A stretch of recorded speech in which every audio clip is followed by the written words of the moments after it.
They're losing weight. What else has changed? You notice their clothes are fitting differently. They look a little thinner. Maybe the number on the scale has changed, and your mind immediately starts trying to explain why. Maybe they are eating less. Maybe they're starting a new medication. Maybe they've been trying to lose weight.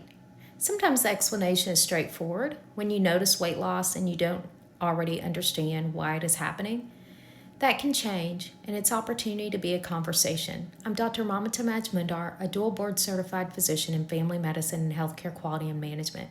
My work now focuses on helping people navigate aging with greater confidence. The goal here is to help you not determine they're losing weight. What else has changed? You notice their clothes are fitting differently. They look a little thinner. Maybe the number on the scale has changed, and your mind immediately starts trying to explain why. Maybe they're eating less. Maybe they started a new medication. Maybe they've been trying to lose weight. Sometimes the explanation is straightforward. When you notice weight loss and you do not already understand why it's happening, that change can be an opportunity to begin a conversation. I'm Dr. Mamata Majmundar, a dual board certified physician in family medicine and healthcare quality and management. My work now focuses on helping people navigate aging with greater confidence. The goal here is not to help you determine the cause of someone's weight loss. It is to help you notice what has changed, understand the situation from their perspective, and feel better prepared to discuss it with their clinician. A useful place to begin is with one question: what else has changed? Was the weight loss intentional? Have they been trying to lose weight? Or did their clinician recommend changes to diet or activity? Have they started a new medication that may affect appetite or weight, including a newer medication used for diabetes or weight management? Those questions do not give you a diagnosis, they give you context. And if the reason is not already clear, get curious about what else may be happening. Has their appetite changed? Are they eating less, skipping meals? Are they having trouble chewing or swallowing? Have they lost interest in cooking? For someone who lives alone, or maybe there's a smaller family, preparing a whole meal for one person or two may no longer feel worth the effort. Access could be part of the story too. Has driving become harder, vision changed, or hearing? Is grocery shopping physically tiring, or are the foods they usually eat no longer easy to prepare? Sometimes food isn't unavailable, it's just become harder to get, prepare, or eat. You may also notice changes beyond food. Are they more tired or more withdrawn? Less interested in things they used to enjoy? Have they been through an illness, grief, or major life change? These questions are meant to see things from that person's point of view. When families get concerned, it's easy to move straight into problem-solving mode. You may want answers, you may want to fix it, you may want to tell them what to do.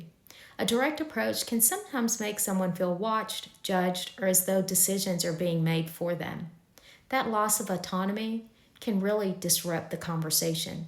A softer opening may give you more information. Instead of asking, "Why have you lost so much weight?" you might say, "I've noticed you seem to have lost some weight.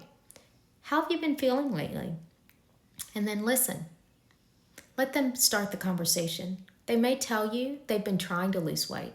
They may mention a medication change, or they may say they're not hungry or that cooking alone has stopped feeling worth it. They may share something you never would have thought about with a series of rapid questions. So the purpose of the conversation isn't to prove something is wrong, it's to get on the same page together, so they can decide what to bring to their clinician and whether they'd like support preparing for that visit. Their clinician may want to review medications, nutrition, mood, and strength, and may run some basic testing depending on the history. You may also be hearing a lot about GLP-1 medications. For many people, weight loss is an intended effect of treatment for diabetes or weight management. Current guidance also emphasizes nutrition, protein intake, and staying active to protect muscle and strength during weight loss. The number on the scale is only one piece of information. How someone feels, moves, eats, and manages daily life is part of the story too. Many people today search online or use an AI tool asking what weight loss might mean. These tools can offer general education. They can't really support what you see in the person, the full refrigerator, the unfinished meals, hesitation in someone's voice, how much harder it's to become for them to get out of the chair. Your observations add the context a clinician really needs. So if someone you support has lost weight, you don't have to know why. You don't have to decide if it's serious. You don't have to make a diagnosis. Notice a change. Get curious about what else may have changed, try to see it from their perspective, then help create space for a conversation with their clinician. You may not have the answer. Sometimes noticing the right change is enough to start the conversation. That is what Caregiving as Healthcare is here to do. Help you recognize patterns, ask better questions, and navigate aging with greater confidence. For more physician-led guidance, join my weekly newsletter, Safer, Steadier, Stronger. Each week, I share one clear idea to help you feel more confident and prepared for the conversations and decisions that come with supporting someone as they age. Ask better questions, make more confident decisions. I'm Dr. Mamata Majmundar, a dual board certified family medicine physician.